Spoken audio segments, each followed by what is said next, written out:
Femme d'ombre, femme de lumière. Bonjour à vous qui nous écoutez, Florian Dai vous amène aujourd'hui à la rencontre de Véronique Arnault. Née en 1945 et décédée en novembre dernier, Véronique Arnault s'est rendue à Taïwan dans le cadre de sa maîtrise de chinois en 1971. Elle est allée à Lanniu, l'île des Orchidées, pour récolter du millet pour un herbier pour le Muséum d'histoire naturelle de Paris, et elle a aussi tourné un film en Super 8 sur le battage du millet.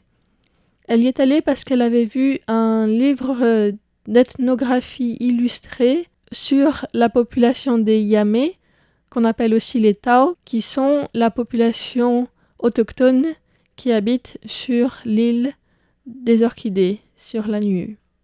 Et une fois qu'elle était là-bas, il y a eu un typhon, et donc elle y est restée 2 mois.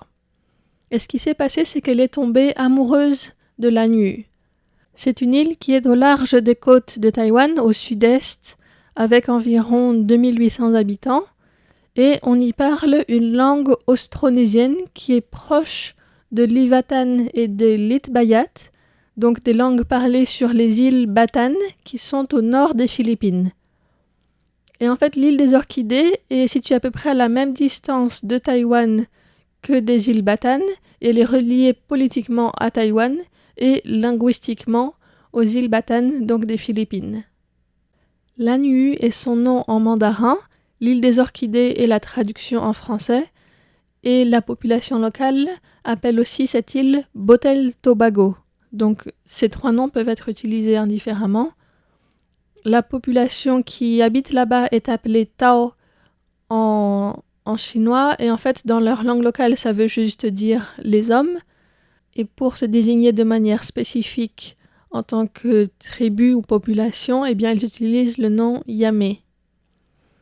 Il y a 6 villages sur cette île de 45 km² qui pratiquent la culture irriguée du taro, plutôt par les femmes, et la pêche, qui est une activité donc masculine.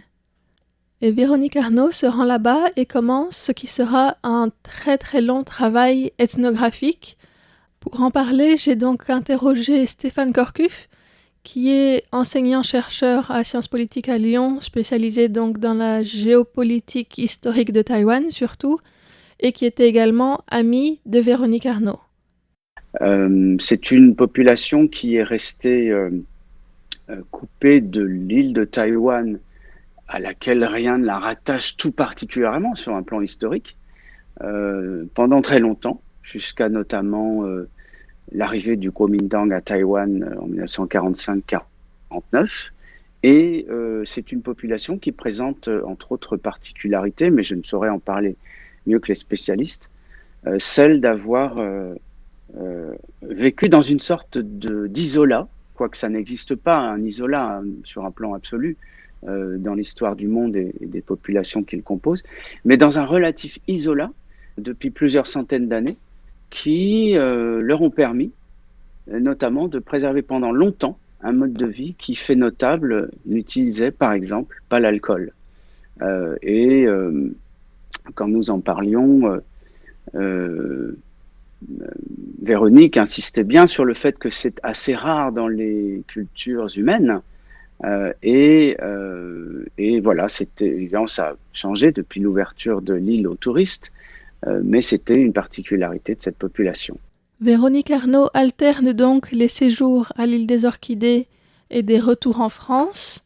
Elle se rend à l'île des Orchidées à différentes périodes de l'année, selon le calendrier de pêche, pour assister aux différentes étapes et aux différentes saisons de la vie quotidienne sur place. Et puis elle se met aussi à apprendre leur langue. Elle s'intéresse surtout aux chants, aux rituels de pêche, à la botanique également. Et en fait, elle explique que quand elle était là-bas, souvent les soirs, ils se réunissaient avec les personnes du village et les vieux chantaient et les enfants dessinaient pour elle ce qui était chanté à la lueur des bougies, puisqu'il n'y avait pas encore l'électricité. C'est donc un travail à la fois de collection d'une très grande quantité de données et puis de traduction en mandarin avec l'aide de ses informants, donc des personnes locales qui comprennent à la fois les chants et le chinois. Et puis, au moment de son retour en France, eh bien, l'analyse, la transcription, la traduction, etc., etc. J'ai le grand privilège, en parlant avec elle, en l'aidant peut-être à vérifier une traduction vers le chinois. Moi, je ne lis pas du tout la langue des Tao, qu'elle était l'une des très très rares personnes au monde à parler, sinon l'une des 2 ou 3 seules personnes au monde à parler les Tao eux-mêmes. Alors elle m'a montré plusieurs types de documents ethnographiques, notamment, alors voilà, j'ai un très beau souvenir de ces dessins de poissons que les petits-enfants de l'île des Orchidées faisaient pour elle et qu'ils ont commencé à faire très tôt, je crois, dès ses premiers séjours. J'ai évidemment écouté avec elle des chants responsoriaux qu'elle ne pouvait pas traduire en même temps qu'elle les écoutait parce que c'est extrêmement dense, donc ça aurait gâché tout le plaisir. Donc les chants responsoriaux, si nos auditeurs ne le savent pas, ce sont des chants où 2 personnes se répondent l'une l'autre, et la particularité, mais encore une fois je ne saurais en parler comme il faut, je ne suis pas anthropologue, mais d'autres le feront dans la suite des émissions. La particularité de ces chants responsoriaux, c'est aussi qu'ils gardaient la mémoire historique et mythologique de ces populations. C'est-à-dire qu'à la fois, c'était le réceptacle et le conservatoire des mythes fondateurs, mais aussi une sorte de, pas de chronologie, mais de conservatoire des événements passés, plus ou moins réels, mais également ceux qui l'ont été, et évidemment également un conservatoire de toute la langue précise pour désigner non seulement les dieux, mais ou les esprits qui rôdent, voilà, les grands cycles de la vie, mais également le nom des plantes, le nom des animaux, et toute cette grammaire du monde extraordinairement précise, riche et typique de cette langue, pour cette population, pour ce territoire, qui, sans elle, aurait tout simplement été perdue à jamais.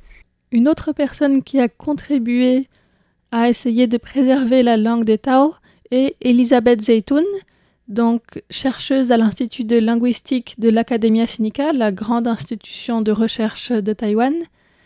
Elles se sont rencontrées en 2006. Véronique Arnault était à ce moment-là chercheuse au CNRS et elles ont été présentées l'une à l'autre par l'intermédiaire de Josiane Coquelin, qui est aussi intervenue sur les ondes de RTI pour parler d'une autre tribu aborigène de Taïwan qui sont les Puyuma.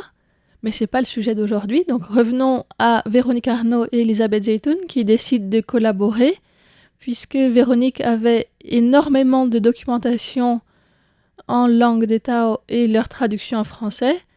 Et à ce moment-là, Elisabeth Zeitoun avait un projet qui était de réaliser des archives sonores de Formose, donc des différentes langues et dialectes présents à Taïwan.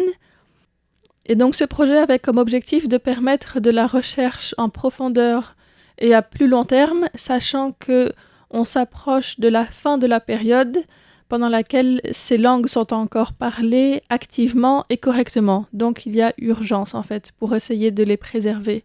Elisabeth Zeitoun m'explique qu'elles ont travaillé ensemble pour faire l'analyse linguistique, morphophonémique, mot à mot d'un chant. Il y avait déjà la traduction en français réalisée par Véronique Arnault et puis la traduction en anglais pour laquelle elle avait aussi eu de l'aide.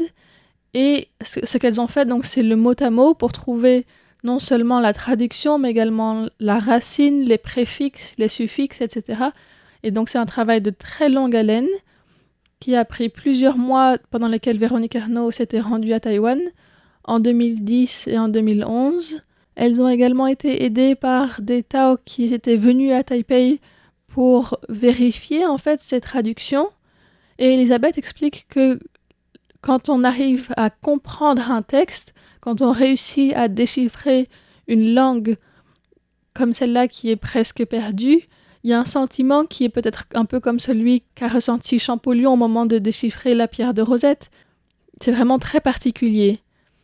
Et donc elle dit que les traductions de Véronique Arnault sont très très belles. Elle ne traduit pas uniquement le sens, mais elle respecte également le nombre de pieds. S'il y a des rimes dans l'origine, eh bien elle va en garder aussi de l'autre côté. Mais elle n'est pas linguiste et elle avait vraiment besoin de travailler avec Elisabeth Zeytoun pour faire cette partie d'analyse linguistique. Malheureusement, pour des raisons différentes, familiales pour Elisabeth Zeytoun, et peut-être parce qu'il y avait d'autres choses qui intéressaient plus Véronique, eh bien, ce projet de linguistique n'a pas été poursuivi. Mais la maison de Véronique Arnault reste encore aujourd'hui pleine de tout son travail de recherche.